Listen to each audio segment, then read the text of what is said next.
बा थास' बिसं नाफाम थाइगिर आलु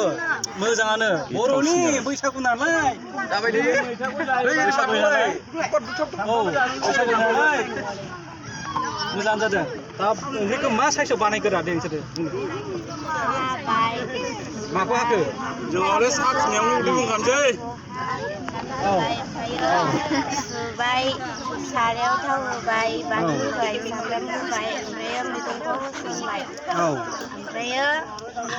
रन्दै होबाय ओमफ्राय गोदौ होबाय ओमफ्राय साबाय नाफामखौ होसननानै खोबहाबनानै साखिनायबाय ओमफ्राय मोजाङैनो जाबाय गोथाव ना मोजां बानलु खम जादों एसे रन्दै होदों सोर सङा नोंसोर संदों आदसा रोंखागौ दा ना आबिलाय संदों नामा आलु दाउ बेदर ओमफ्राय मुला